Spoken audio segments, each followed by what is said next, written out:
अस्सलाम वालेकुम dear students. सो आज हम स्टार्ट कर रहे हैं chapter number 3 class first year. कौन सा? आज हम स्टार्ट कर रहे हैं chapter number 3 class first year. तो क्लास कौन सी है? फर्स्ट ईयर है, ठीक है जी। और हमारा जो न्यू सिंटेक्स बुक बोर्ड जाम शुरू है उसके अकॉर्डिंग है ये।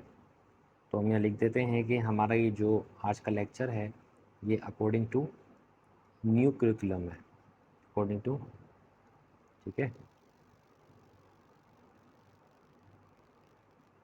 According to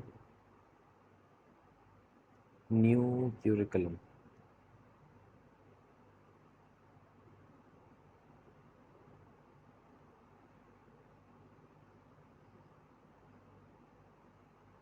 according to new curriculum, ठीक है जी। तो आज हम ये अपना लेक्चर स्टार्ट कर रहे हैं। क्या आप जानते हैं कि डायनामिक्स है क्या? चलें जी, अब हम इसको जानते हैं कि डायनामिक्स है क्या। देखिए जी, डायनामिक्स का जो मतलब है वो होता है मोशन। डायनामिक्स का जो मतलब है वो होता है मोशन। तो इसके अंदर डायनामिक्स जब हम डिस्कस करते हैं तो डायनामिक्स में हम क्या करते हैं? Study of motion, study of motion of objects, ठीक है जी। कोई भी आपके पास ऑब्जेक्ट्स मौजूद है, study of motion of object, लेकिन मेन कंडीशन ये है कि उसको स्टडी हमने करना है with reference of force, with reference of force. अगर आप किसी भी ऑब्जेक्ट के मोशन को with reference of force discuss कर रहे हो तो इस तरह की स्टडी को डायनामिक्स कहा जाता है। या डायनामिक्स में हम और क्या डिस्कस करते हैं? डायनामिक्स में हम फोर्स की बिहेवियर को डिस्कस करते हैं। किसको डिस्कस करते हैं? फोर्स के बिहेवियर को डिस्कस करते हैं, ठीक है। फोर्स का बिहेवियर क्या होता है सर? फोर्स का बिहेवियर देखो ये है कि फोर्स चेंज करती है, चेंजेस स्टेट। हम जो मैकेनिक्स के अंदर डिस्कस करते हैं, फोर्स क्या करती है? स्टेट्स को चेंज करती है। कौन से स्टेट को चेंज करती है? सर ऑब्जेक्ट के स्टेट को चेंज करती है, ठीक है। ऑब्जेक्ट की स्टेट्स कौन कौन सी होती हैं? एक होती है मोशन और दूसरी होती है रेस्ट, ठीक है। या तो ऑब्जेक्ट रेस्ट में होगा या फिर मोशन में होगा। तो ऑब्जेक्ट जो फोर्स होती है वो ऑब्जेक्ट को मोशन से रेस्ट में भी ला सकती है और रेस्ट से मोशन में भी ला सकती है। इसी बिहेवियर को डिस्कस किया जाता है डायनामिक्स में। एक और एग्जाम्पल हम डिस्कस करते हैं। फर्स्ट करें ये हमारे पास एक सरफेस है और ये आपके पास एक ऑब्जेक्ट जिसके ऊपर आप फोर्स लगा रहे हैं। फोर्स लगाने से इसके अंदर क्रिएट होगा वर्क, इसमें क्रिएट होगा पावर, ठीक है। इसके अंदर क्रिएट हो सकता है पावर और इसके अंदर क्रिएट हो सकता है टॉर्क, ठीक है। अब आप अगर वर्क को देखेंगे तो वर्क में जो फार्मूला है वो F/d है, ठीक है जी। पावर का फार्मूला क्या है? Work done per unit time, और वर्क में F/d है। टॉर्क का फार्मूला क्या है? F/r। अब ये जो तीनों पैरामीटर्स हम ऑब्जेक्ट के डिस्कस कर रहे हैं इसके अंदर किसका जिक्र आ रहा है? फोर्स का। तो हम क्या कर रहे हैं? बेसिकली मोशन को स्टडी कर रहे हैं ऑब्जेक्ट के, ठीक है। तो ऑब्जेक्ट के मोशन को इस तरह स्टडी करना जिसके अंदर हम फोर्स की नेचर को, फोर्स की बिहेवियर को डिस्कस कर सकें, इस तरह की स्टडी को डायनामिक्स कहते हैं। बच्चों दूसरी मेन बात यह है, दूसरी मेन बात यह है कि यहाँ पर जो ऑब्जेक्ट हों, यहाँ पर जो ऑब्जेक्ट हों वो मैक्रोस्कोपिक होने चाहिए। क्या होने चाहिए वो? मैक्रोस्कोपिक। मैक्रोस्कोपिक क्या? मैक्रोस्कोपिक का मतलब ये कि जो हमें अपनी नेकेड आई से दिख सकते हो, हमें अपनी आँख से दिख सकते हो। और सबसे मेन बात ये कि जो स्पीड ऑफ ऑब्जेक्ट होनी चाहिए, स्पीड ऑफ ऑब्जेक्ट, ठीक है, should be less than speed of light. मतलब जो ऑब्जेक्ट की स्पीड होनी चाहिए वो स्पीड ऑफ लाइट से कम होनी चाहिए, स्पीड ऑफ लाइट के अप्रोक्सीमेटली इक्वल भी ना हो। अगर होगी तो वो डायनामिक्स की स्टडी नहीं कहलाएगी। तो यही सब कुछ हम डायनामिक्स में स्टडी करते हैं। डियर स्टूडेंट्स, आज का जो मेन टॉपिक है वो है न्यूटन्स लॉज ऑफ मोशन, और हम इस पूरे लेक्चर के अंदर न्यूटन्स लॉज ऑफ मोशन को अच्छी तरह से डिस्कस करेंगे। तो आपने आपकी जो कंसिस्टेंसी है, आपकी जो फोकस है, कंसंट्रेट है, वो आपका पूरा लेक्चर पे होना चाहिए। तो इंशाल्लाह आप इस लेक्चर के अंदर बहुत सी नई चीज़ों को सीखेंगे। ठीक है dear students, Newton's laws of motion को डिस्कस करने से पहले we should discuss about the frame of references. ठीक है जी, हमें क्या डिस्कस करना चाहिए? Frame of reference. What is mean by frame of reference? देखें जी, बड़ा आसान सा टॉपिक है, सबसे पहले तो घबराना नहीं है। फ्रेम ऑफ रेफरेंस क्या होता है? फ्रेम ऑफ रेफरेंस को हम कह भी सकते हैं कि सराउंडिंग्स। ठीक है, फ्रेम ऑफ रेफरेंस का नाम है सराउंडिंग्स। मिसाल के तौर पे आपके पास ये एक ऑब्जेक्ट है जो कि मूव कर रहा है। अब ये जो उसकी सराउंडिंग्स हैं, ये एक रूम में मूव कर रहा है। ठीक है, ये जो इसकी सराउंडिंग्स हैं, इन सराउंडिंग को हम फ्रेम ऑफ रेफरेंस कहते हैं। इन सराउंडिंग को हम क्या कहते हैं? फ्रेम ऑफ रेफरेंस कहते हैं। ठीक है, आप एक ट्रेन में सफ़र कर रहे हैं। ठीक है, आप एक फ़र्ज़ करें कि एक ट्रेन में सफ़र कर रहे हैं।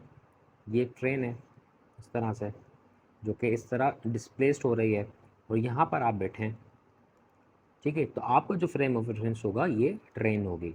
तो आपकी जो सराउंडिंग्स है इस वक्त वो आपकी ट्रेन है।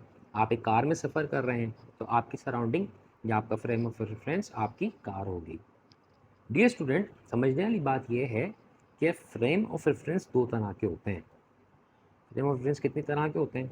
दो तरह के। पहला जो फ्रेम ऑफ रेफरेंस होता है, जिसको हम फर्स्ट कहते हैं, उसे हम कहते हैं इनर्शियल फ्रेम ऑफ रेफरेंस। ठीक है, इनर्शियल फ्रेम ऑफ रेफरेंस। और जो सेकंड नंबर पर है उसे हम कहते हैं non inertial frame of reference. अब इसमें फ़र्क क्या है? डियर स्टूडेंट्स, लेट्स सपोज कि आपके पास ये एक रूम है। ठीक है, ये एक रूम है, और इस रूम में आप मूव कर रहे हैं। मूव करते वक्त आपकी जो वेलोसिटी है, वो वेलोसिटी क्या है? यूनिफॉर्म है। जब वेलोसिटी यूनिफॉर्म होती है तो एक्सीलरेशन क्या हो जाती है? Equal to zero. तो ऐसी सराउंडिंग्स जिसमें आप यूनिफॉर्म वेलोसिटी के साथ मूव करते हो, इसे कहते हैं इनर्शियल फ्रेम ऑफ रेफरेंस। और आपके पास ऐसी सराउंडिंग्स जिसमें आप मूव तो कर रहे हैं, लेकिन अब आपकी जो वेलोसिटी है वो वेरिएबल है। तो एक बात याद रखिएगा कि जब भी ऑब्जेक्ट के पास वेरिएबल वेलोसिटी होती है तो उसकी जो एक्सीलरेशन होती है वो नॉट इक्वल टू ज़ीरो होती है। ठीक है, तो ऐसी सराउंडिंग्स जिसमें आप यूनिफॉर्म वेलोसिटी के साथ मूव करते हो और उस वक्त आपकी एक्सीलरेशन ज़ीरो हो। ठीक है जी, आप पे लगने वाली नेट या एक्सटर्नल फोर्सेस ज़ीरो हो, आपका momentum zero, change in momentum zero हो, आप पर लगने वाली इम्पल्स ज़ीरो हो। इस तरह के फ्रेम ऑफ रेफरेंस को या सराउंडिंग्स को इनर्शियल फ्रेम ऑफ रेफरेंस कहते हैं। अब ये बात मैंने आपको क्यों बताई है? ये बात मैंने आपको इसलिए बताई है क्योंकि अब एक मेन बात हम लिखेंगे रेड पेन से कि न्यूटन्स लॉज, जो आपके पास Newton's laws are only valid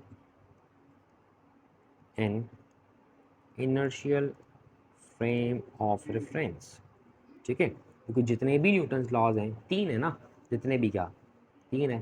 तो जो न्यूटन्स लॉज हैं वो सिर्फ कहाँ पर वैलिड होते हैं? इनर्शियल फ्रेम ऑफ रेफरेंस में। क्यों? ऐसा क्यों होता है? पहले हम कंडीशंस देखते हैं कि न्यूटन्स को पढ़ने के लिए कंडीशंस क्या क्या होनी चाहिए। ठीक है, हम डायरेक्ट न्यूटन का first law, second law, third law पढ़ लेते हैं, लेकिन हमें पता ही नहीं होता कि हमने पढ़ना कैसे है। हम ये कंडीशंस देखते हैं कि कंडीशंस क्या क्या होनी चाहिए न्यूटन्स के लॉज को पढ़ने के लिए। पहली कंडीशन, ठीक है, कि ऑब्जेक्ट जिस फ्रेम ऑफ रेफरेंस में मूव कर रहा है, ऑब्जेक्ट जिस फ्रेम ऑफ रेफरेंस में मूव कर रहा है वो फ्रेम ऑफ रेफरेंस कौन सा होना चाहिए? इनर्शियल फ्रेम होना चाहिए। ठीक है। दूसरा ये है कि जो ऑब्जेक्ट हम स्टडी कर रहे हैं उनका जो साइज है वो मैक्रोस्कोपिक होना चाहिए। क्या होना चाहिए? मैक्रोस्कोपिक। तीसरा कि ऑब्जेक्ट अगर मूव कर रहा है, ऑब्जेक्ट अगर मूव कर रहा है तो इसकी जो वेलोसिटी है, इसकी जो वेलोसिटी है वो क्या होनी चाहिए? यूनिफॉर्म होनी चाहिए। ठीक है। फोर्थ नंबर पर ऑब्जेक्ट, अब देखिए यूनिफॉर्म से तो मतलब है कि कांस्टेंट, यूनिफॉर्म का मतलब होता है कांस्टेंट। तो सर कांस्टेंट तो स्पीड ऑफ लाइट भी होती है, लेकिन ऑब्जेक्ट की जो वेलोसिटी है, ऑब्जेक्ट की जो वेलोसिटी है वो नॉट इक्वल टू ज़ीरो, मतलब sorry, not equal to speed of light होनी चाहिए। ऐसा क्यों? क्योंकि एक इक्वेशन है, ऐसा क्यों होना चाहिए सर नॉट इक्वल टू, मतलब स्पीड ऑफ लाइट क्यों होना चाहिए? क्योंकि आपको याद है कि एक इक्वेशन है E is equal to m c square. इसमें आइंस्टाइन ये कहता है कि अगर कोई भी object square of the speed of light move करे तो वो कन्वर्ट हो जाता है एनर्जी के अंदर। ठीक है। लेकिन न्यूटन्स लॉज आर नॉट, मतलब मेड, बनाए गए किसके लिए? एनर्जी के लिए। हमने एक मैथ को डिस्कस करना है, एक ऑब्जेक्ट को डिस्कस करना है। तो चलते हैं न्यूटन्स के फर्स्ट लॉ के ऊपर। अब हम डिस्कस करने जा रहे हैं न्यूटन्स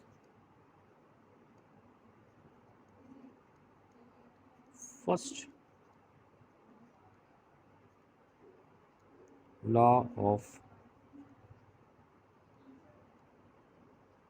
न्यूटन का पहला लॉ मोशन का। ठीक है। न्यूटन का पहला लॉ मोशन का। न्यूटन की जो स्टेटमेंट है पहले हम वो डिस्कस करते हैं, फिर हम इसके कॉन्सेप्ट की तरफ चलेंगे। ये स्टूडेंट्स, इसकी जो स्टेटमेंट है उस स्टेटमेंट में हमें ये कहता है कि an object remains at rest और moves with uniform velocity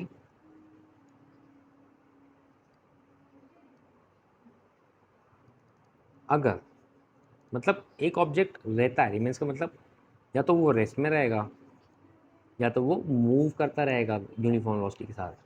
अगर if external force, if external force not applying on it, ठीक है, नॉट अप्लाइंग ऑन इट, ये स्टेटमेंट है। आइए इसकी मैं एग्जांपल्स आपको देता हूँ। फर्स्ट एग्जांपल कि अगर आपके पास एक सरफेस है, वहाँ एक बॉल रखी है, तो उसको मूव करने के लिए आपको फोर्स की ज़रूरत है। ठीक है। इसको मूव करने की क्या है? आपको फोर्स की ज़रूरत है। तो डियर स्टूडेंट्स, यहाँ पर एक और हम एग्जांपल लेते हैं कि अगर एक, सर हमने इस बॉल को मूव कर दिया, हमने इसके ऊपर लगा दी फोर्स, लेकिन कुछ टाइम बाद ये जब आगे डिस्प्लेस्ड होगी, डिस्प्लेस्ड होने के बाद रुक जाती है। वो इसलिए रुकती है क्योंकि इस रोड के अंदर होती है फ्रिक्शनल फोर्सेस। अगर फ्रिक्शनल फोर्सेस को बिल्कुल ल्यूब्रिकेंट लगा के ख़त्म कर दोगे तो ये जो बॉल है ये डिस्प्लेस्ड होती जाएगी, रुकेगी नहीं। ठीक है। इसका मतलब ये है कि एक और जो ऑब्जेक्ट है वो अगर रेस्ट में है, वो कहाँ पर है? रेस्ट में। तो वो रेस्ट में ही रहेगा जब तक उसके ऊपर फोर्स नहीं लगेगी। और अगर एक ऑब्जेक्ट मोशन में है, किसमें है? मोशन में है, तो वो मोशन ही में रहेगा जब तक उसको रोकने वाली कोई फोर्स मौजूद ना हो। ठीक है। न्यूटन ने हमें ये कहा। अब देखो इसके अंदर हमें क्या चीज़ सीखने को मिली? इसके अंदर हमें ये सीखने को मिला कि जो न्यूटन का फसला है ना, इससे हमें फोर्स की क्वालिटी मालूम होती है। क्या मालूम होती है? कि फोर्स के पास एक ऐसी क्वालिटी है, एक ऐसी एबिलिटी है जिसके ज़रिए वो ऑब्जेक्ट अगर रेस्ट में है तो उसको मोशन में ले आती है, और अगर मोशन में तो उसको रेस्ट में ले आती है। तो हम यहाँ कहते हैं कि जो न्यूटन का फर्स्ट लॉ है वो हमें फोर्स की क्वालिटेटिव, कौन सी, क्वालिटेटिव नेचर को डिफाइन करता है। किसको डिफाइन करता है? क्वालिटेटिव नेचर को डिफाइन करता है। ठीक है, फिर हमें ये भी मालूम हुआ कि आपके पास फोर्स एक ऐसी एजेंसी है, फोर्स के आपके पास एक ऐसी एजेंसी है जो कि चेंज करती है, विच changes the state of an object, the state of an object. ठीक है, विच changes the state of an object. अच्छा जी, स्टेट दो तरह की होती हैं, एज आई ऑलरेडी डिस्कस्ड। ठीक है, एक आपके पास होती है रेस्ट और दूसरी आपके पास होती है मोशन। तो जो फोर्स है वो रेस्ट से मोशन में ला सकती है और मोशन से रेस्ट में किसी भी ऑब्जेक्ट को ला सकती है, क्योंकि फोर्स के पास एक ऐसी एबिलिटी होती है। ठीक है जी। अच्छा, नेक्स्ट हमारे पास ये है, अब देखो इसमें एक मेन पॉइंट क्या है। मेन पॉइंट ये है कि ऑब्जेक्ट, अगर फर्ज करो आपके पास ये दो एग्जांपल्स मैं आपको दूं, ऑब्जेक्ट अगर रेस्ट में है, ऑब्जेक्ट अगर रेस्ट में है तो वो रेस्ट में ही रहना चाहता है। ठीक है, न्यूटन यही कहता है ना। और ऑब्जेक्ट अगर मोशन में है, वेलोसिटी है, डिस्प्लेसमेंट कवर कर रहा है, इसके अंदर है, मोशन में है, तो भाई वो मोशन में रहना चाहता है जब तक उसके ऊपर फोर्स अप्लाई ना हो। अब सवाल ये है, ऐसा क्यों होता है? अब सवाल ये है कि अब यहाँ पे आ गई खतरे की घंटी, ऐसा क्यों, वाई? ठीक है, ऐसा क्यों भाई? ऐसा मोशन के पास, ऑब्जेक्ट के पास ऐसा है ही क्या कि अगर वो रेस्ट में तो वो रेस्ट में ही रहना चाहेगा, और अगर वो मोशन में तो वो मोशन में रहना चाहेगा। तो घबराने की बात नहीं है। देखो, मोशन के पास है इनर्शिया, मोशन के पास क्या है? इनर्शिया है। भाई अब ये इनर्शिया क्या होता है? देखो, इनर्शिया आपके पास एक इंट्रिंसिक प्रॉपर्टी है। कौन सी? Intrinsic property. इनर्शिया आपके पास क्या है? किसी भी ऑब्जेक्ट की इंट्रिंसिक प्रॉपर्टी है। ठीक है, बाय वर्च्यू ऑफ इट, जिसके जरिए, by virtue of it,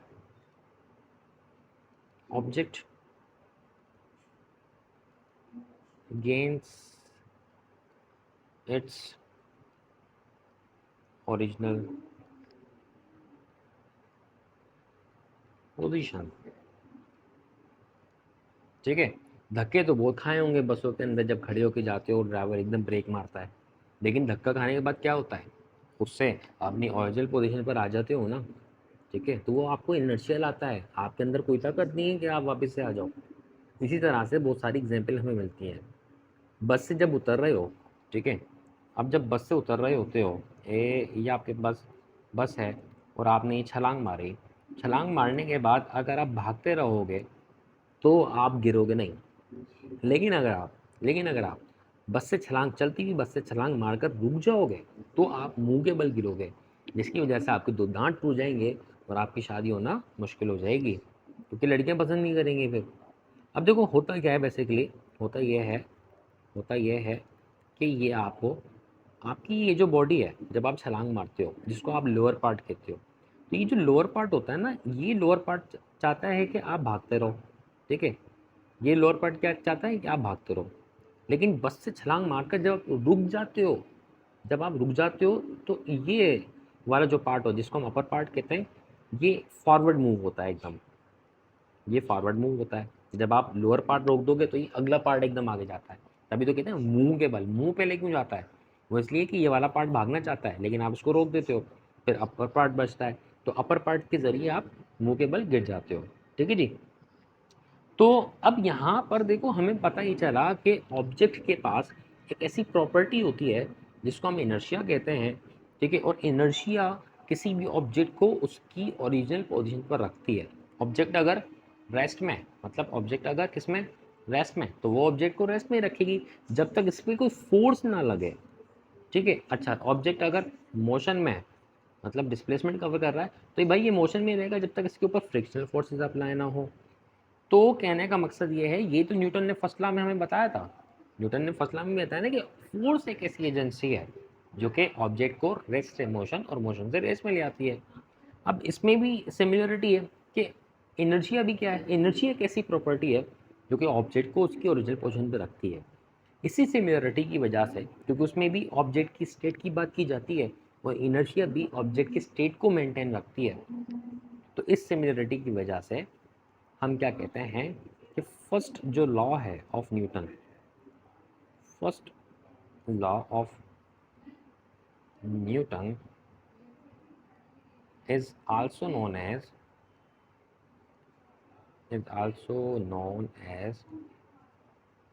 law of inertia, is also known as law of inertia।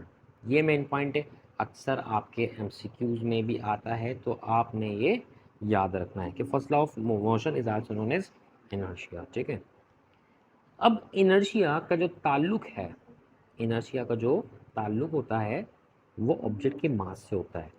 ठीक है, तो हम ये कहते हैं कि मास मेजर्स, अक्सर ये एमसीक्यूज आपसे पूछा जाता है, मास मेजर्स इनर्शिया।